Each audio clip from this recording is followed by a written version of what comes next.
Hoy vamos a descubrir cómo vivió realmente Agustín Lara, el Flaco de Oro, el compositor que escribió más de 700 canciones convirtiéndose en uno de los músicos más influyentes del siglo XX, y que por una de sus canciones recibió una casa en Granada como regalo del dictador Francisco Franco.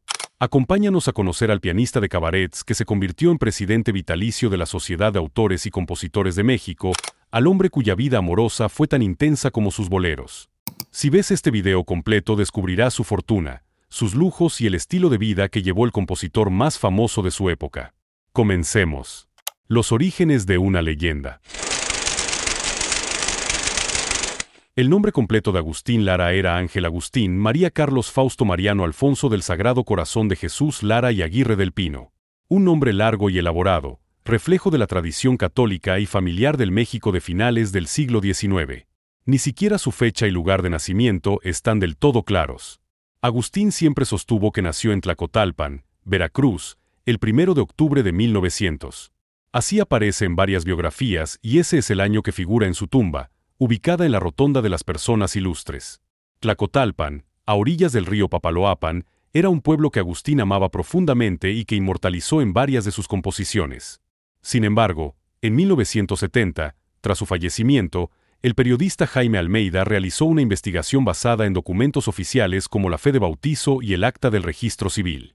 Según esos registros, el compositor habría nacido en la Ciudad de México el 30 de octubre de 1897, en una zona conocida como el Callejón Puente del Cuervo número 16, hoy segunda calle de República de Colombia, en el centro histórico, cerca del mercado Abelardo Rodríguez. Esto indicaría que Agustín Lara se atribuía algunos años menos. Aún así, es cierto que desde muy pequeño su familia se trasladó a Tlacotalpan, donde pasó su infancia. Por esa razón, él siempre sintió que su verdadero origen emocional y artístico estaba en Veracruz. Existen también versiones que aceptan la fecha de 1897, pero ubican su nacimiento en Tlatlauquitepec, Puebla. Su padre fue el doctor Joaquín Mario Lara Aparicio, originario de Tlatlauquitepec, Puebla, y su madre María Aguirre y del Pino, del Estado de México. Contrario a ciertos mitos, Agustín no creció en la pobreza. Provenía de un hogar con estabilidad económica y una posición social respetable. Sin embargo, los cambios y dificultades provocados por la Revolución Mexicana afectaron a la familia y marcaron su destino. El padre de Agustín tocaba el piano en casa y fue quien lo acercó por primera vez al instrumento. Tras el fallecimiento de su madre, Agustín y sus hermanos se trasladaron a vivir con su tía Refugio Aguirre del Pino. En su casa, Agustín tuvo un contacto más cercano con la música gracias a un armonio, donde comenzó a explorar sonidos e improvisaciones. Desde muy pequeño mostró una habilidad extraordinaria para el piano. A los 7 años ya destacaba por su facilidad. Tomó clases con la profesora Luz Torres Torrija, pero pronto surgieron diferencias. Agustín prefería tocar lo que imaginaba y sentía, más que seguir ejercicios formales. Otro profesor concluyó que el joven ya dominaba el instrumento a su manera. Su padre le compró un piano para que practicara en casa.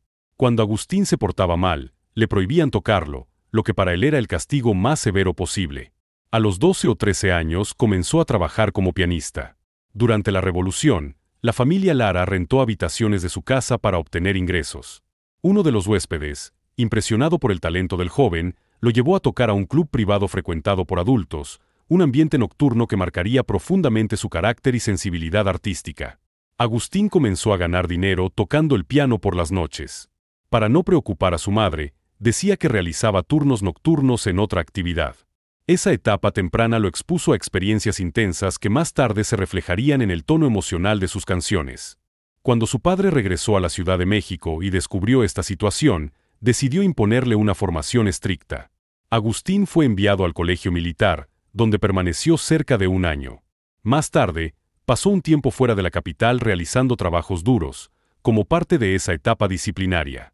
Gracias a la intervención de su tía Refugio y su familia, Agustín regresó y retomó estudios en el Liceo Fournier.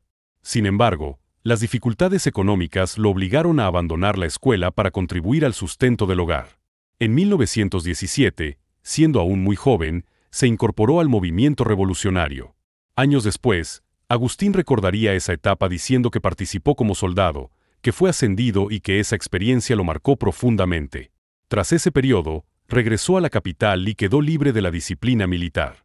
En 1927 retomó de lleno el camino musical, tocando en cabarets de la zona de Santa María la Redonda. Fue en ese contexto donde ocurrió un episodio que dejó una marca visible en su rostro, una señal que con el tiempo se convertiría en parte inseparable de su imagen pública. Pero antes de hablar de su ascenso musical y su fama, es necesario entender otro aspecto fundamental de su vida: cuánto dinero llegó a ganar realmente el llamado músico poeta.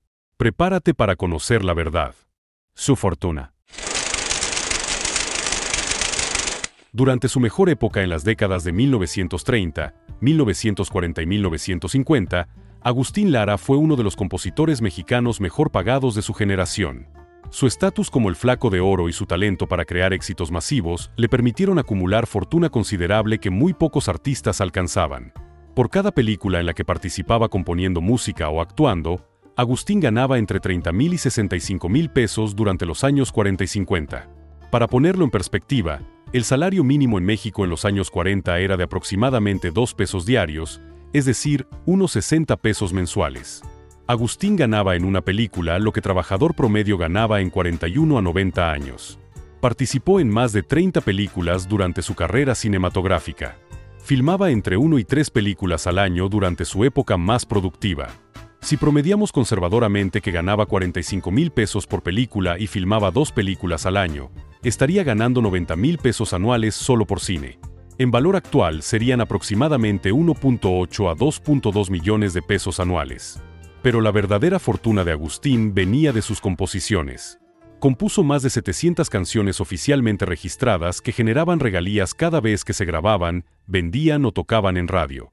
Cada canción era máquina de generar dinero constantemente. Sus éxitos como Solamente una vez, Granada, María Bonita, Noche de Ronda se grabaron miles de veces por cientos de artistas. Durante los años 30-50, sus regalías por composiciones fluctuaban entre 60,000 y 100,000 pesos anuales dependiendo de cuántas canciones nuevas lanzaba y cuánto sonaban sus éxitos en radio y discos. Era ingreso constante que se acumulaba año tras año sin que Agustín tuviera que hacer nada más que cobrar cheques.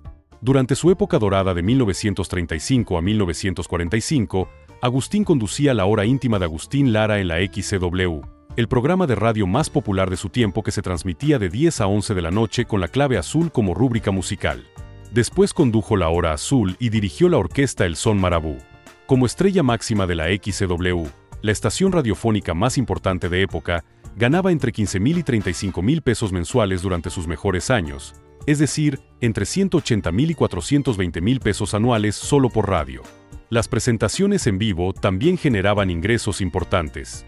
Agustín cobraba entre 8,000 y 22,000 pesos por presentación durante los años 40 y 50 dependiendo del venue y la importancia del evento. Si hacía 2 presentaciones al mes durante temporadas activas, eso le generaba ingresos adicionales de 16,000 a 44,000 pesos mensuales, es decir, entre 192,000 y 528,000 pesos anuales solo por presentaciones. Sumando todas sus fuentes de ingreso, en sus mejores años durante las décadas de 1930, 1940 y 1950, Agustín Lara ganaba entre 520,000 y 1.050.000 pesos anuales. Eran cantidades extraordinarias que lo colocaban entre los compositores mexicanos mejor pagados de su época. En valor actual estaríamos hablando de ingresos anuales de entre 10 y 21 millones de pesos. Con esos ingresos Agustín vivía muy bien. No era ostentoso con autos de lujo o mansiones múltiples, pero vivía con elegancia apropiada para artista de su nivel. Vestía bien, frecuentaba los mejores lugares, viajaba en primera clase. Era hombre que había salido de tocar piano en cabarets a los 13 años y valoraba la posición económica que su talento le había dado. Agustín también recibía ingresos por sus giras internacionales. Realizó tours por toda América Latina llevando sus canciones a Argentina, Chile, Colombia, Perú, Venezuela, Cuba, Puerto Rico. En cada país llenaba teatros y recibía honorarios importantes por presentaciones que se sumaban a sus ganancias mexicanas. En Argentina compuso Solamente una vez, dedicada a José Mójica. La canción se convirtió en uno de sus mayores éxitos y le generó importantes ingresos por derechos de autor. En Cuba, aunque su llegada inicial en 1933 coincidió con un contexto social complejo que dificultó su recepción, con el tiempo su obra fue ampliamente valorada. Durante los años 50, en pleno auge turístico de La Habana, Agustín se presentaba en hoteles emblemáticos de la ciudad, recibiendo honorarios elevados por sus actuaciones. A partir de la década de los 50 y comienzos de los 60, Agustín consolidó su prestigio como figura internacional mediante giras por Europa, donde su música fue recibida con gran reconocimiento. En 1954 realizó lo que él mismo describió como un viaje inolvidable a España, donde el público manifestó una enorme admiración por su obra. Fue precisamente en España donde recibió uno de los reconocimientos más singulares de su vida. En 1965, cuando Agustín tenía 68 años, recibió como obsequio una hermosa residencia en la ciudad de Granada, como muestra de aprecio por las canciones que había dedicado a distintas ciudades españolas como Toledo, Granada, Sevilla, Valencia, Madrid y Murcia. Lo notable es que Agustín Lara había compuesto esas canciones sin haber visitado previamente España, basándose únicamente en su imaginación, fotografías y relatos que había escuchado. Granada, escrita en 1932, se convirtió en su obra más interpretada. Ha sido adaptada en estilos tan diversos como ópera, flamenco, cha-cha-cha, rock y música disco. Muchos la consideran una de las canciones en español más versionadas de la historia. Ha sido interpretada por artistas y agrupaciones como Paco de Lucía, Luis Mariano, Joselito, Los Tres Tenores, Baccara, la orquesta de Xavier Cugat, la de Pérez Prado e incluso coros internacionales. Bing Crosby la grabó en inglés, seguido por B. B. King y Frank Sinatra. Décadas después, Penélope Cruz la interpretó para la película La Reina de España. En 1997, Granada fue declarada himno oficial de la ciudad por acuerdo unánime de su ayuntamiento, en una versión adaptada por el profesor Luis Mejías Castilla.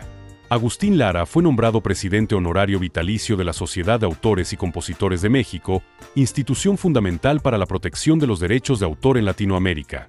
Este cargo le otorgaba prestigio y beneficios económicos anuales, además de facilidades para la administración de sus propias regalías. Durante los años 50 también recibió una casa en la costa de Veracruz, así como las llaves de la ciudad otorgadas por las autoridades locales. Esa residencia se transformó con el tiempo en la Casita Blanca, hoy museo dedicado a su vida y obra en Boca del Río, Veracruz, donde se conservan objetos personales, fotografías, instrumentos y recuerdos de su trayectoria. Como presidente honorario vitalicio de la Sociedad de Autores y Compositores de México, Agustín Lara aseguró la correcta gestión de los derechos derivados de sus más de 700 composiciones, garantizando que recibiera los ingresos correspondientes por una de las obras musicales más extensas y reconocidas de la música en español. El hombre de mil amores. La vida personal de Agustín Lara fue intensa y a menudo tan dramática como sus propios boleros. Su vida amorosa fue tan intensa que muchas de sus canciones reflejan sus propias pasiones y desamores. Agustín fue célebre por sus romances con diversas mujeres. Su primera composición musical fue Marucha, escrita en honor a uno de sus primeros amores. Esta canción terminó causándole dificultades a ella, llegando en una ocasión a tener pelea con otra mujer por celos provocados por la canción. En 1939 se casó por primera vez con Carmen La Chata Sosaya. Antes de ese matrimonio tuvo relaciones con Esther Rivas Elorriaga, con quien se casó siendo su primer matrimonio oficial. También estuvo con Angelina Bruschetta Carral, con quien tuvo relación intensa. Pero el amor más famoso y tormentoso de Agustín Lara fue con María Félix. Se conocieron en 1945 y quedaron enamorados inmediatamente.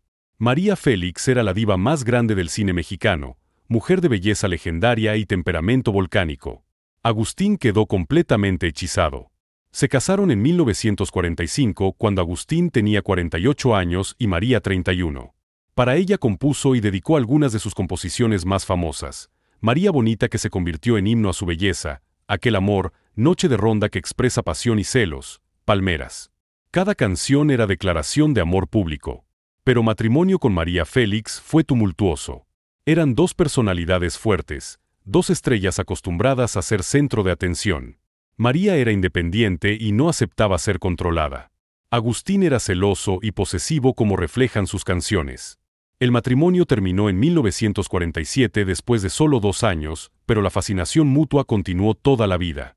Después de María Félix, Agustín tuvo relaciones con Clarita Martínez, Yolanda Santa Cruz Gasca, con quien también se casó, Vianey Lárraga, Irma Palencia. Cada mujer inspiró canciones, cada romance dejó huella en su obra. Su último matrimonio fue en 1965 en España con Rocío Durán, cuando Agustín tenía 68 años y ella era mucho más joven. Ese matrimonio generó controversia por diferencia de edad y circunstancias particulares. Se casaron el mismo año que Franco le regaló casa en Granada. Rocío estuvo con él hasta su muerte. Agustín tuvo dos hijos adoptivos, Agustín Lara Lárraga y Gerardo Agustín Lara Santa Cruz. Aunque no tuvo hijos biológicos confirmados, sus hijos adoptivos llevaron su apellido y su legado. El compositor que cambió la música mexicana. Antes de Agustín Lara, el panorama musical mexicano era confuso. Por un lado, todavía se escuchaban tonadas porfirianas, valses y tonadas revolucionarias como la Adelita o la Valentina. Pero una vez que llegó Lara, llegó la modernidad. Agustín Lara cultivó todos los géneros musicales, el bolero, que fue su especialidad, el tango, el danzón, los pasos dobles, el vals. Registró oficialmente 445 canciones, aunque se sabe que compuso más de 700. Entre ellas, Solamente una vez, Palabras de mujer, Piensa en mí, Azul, Rosa, La cumbancha, Como dos puñales, Janitzio, Amor de mis amores, Imposible, Nadie, La clave azul, Talismán. Compuso pasos dobles taurinos, Novillero, Silverio Pérez dedicado al torero mexicano, Gitanillo, Peteneras, el cordobés dedicado a Manuel Benítez. Era aficionado taurino que conoció a Manolete cuando inauguró Plaza de Toros México y al cordobés quien le brindó faena. También compuso tangos, Arráncame la vida, que inspiró novela de Ángeles Mastretta, Lejos, Como te extraño, Adiós, Carita de cielo, Canalla. Para Toña la Negra compuso Oración Caribe, Lamento jarocho, Noche criolla, Veracruz. Cada canción demostraba versatilidad extraordinaria. Agustín fue fundamental en creación de la XCW, La Voz de la América Latina, estación radiofónica más importante de época. Voces como Ana María Fernández, Toña la Negra y Pedro Vargas popularizaban sus canciones. Pedro Vargas se convirtió en su cantante oficial interpretando Granada con su peculiar estilo de tenor. En 1931 comenzó asociación de toda vida con industria cinematográfica cuando compuso música para Película Santa, uno de primeros filmes con sonido producidos en México. También escribió música para películas como Noche de Ronda, Pervertida, Revancha, donde él mismo actuó como pianista trágico, y Coqueta, donde interpretó a músico ciego y alcohólico. En 1959 se estrenó película sobre su propia vida, La vida de Agustín Lara. Estas películas ayudaron a expandir su popularidad por todo el mundo, especialmente en España. Todos fueron al cine a ver Santa, con composición original del Flaco de Oro, y se volcaron a escuchar radio, donde Agustín era estrella máxima. Antes de morir en 1970, Lara dijo en entrevista: soy ingrediente nacional como el epazote o el tequila. Soy flaco hasta el dibujo de la antena. Vibro con todo como cuerda de violín y con igual intensidad me sacuden la alegría y el dolor. Era descripción perfecta de su esencia. Se dice que Agustín nunca aprendió notación musical formal. Componía en piano y otros escribían las partituras. Era genio musical intuitivo que creaba melodías y armonías sin educación musical académica. Eso hacía su talento aún más extraordinario. El final del Flaco de Oro. En 1968 la salud de Agustín comenzó a declinar rápidamente. Tuvo accidente que le fracturó pelvis, agravando su condición dada su edad avanzada. Los últimos 2 años de su vida fueron dolorosos física y emocionalmente. El 6 de noviembre de 1970, Agustín Lara falleció en Hospital Inglés de Ciudad de México a los 73 años, según fecha oficial de 1897. Dejó legado incuestionable de más de 700 composiciones que seguirían sonando eternamente. Fue enterrado en Rotonda de las Personas Ilustres del Panteón de Dolores en Ciudad de México. Es honor reservado solo para mexicanos más distinguidos. Hoy en día, desde su museo La Casita Blanca en Puerto de Veracruz, se pueden escuchar olas del océano mientras generaciones jóvenes y viejas expresan emoción cantando Piensa en mí, en homenaje a quien siempre amó su país. En La Habana, Cuba, en 2000 se inauguró estatua localizada en Plazoleta de Avenida del Puerto, en barrio de La Habana Vieja. También hay estatuas en Veracruz, obra de escultor Humberto Peraza, que se encuentra en Casa Museo Agustín Lara. En Tlacotalpan hay otra estatua. En Acapulco el ayuntamiento erigió estatua en 2006 en Plazoleta, en Caleta. En Madrid, España, develaron primera estatua de Agustín Lara, inaugurada en 1975, ubicada en Calle del Sombrerete, al lado de Biblioteca UNED Escuelas Pías, en barrio de Lavapiés.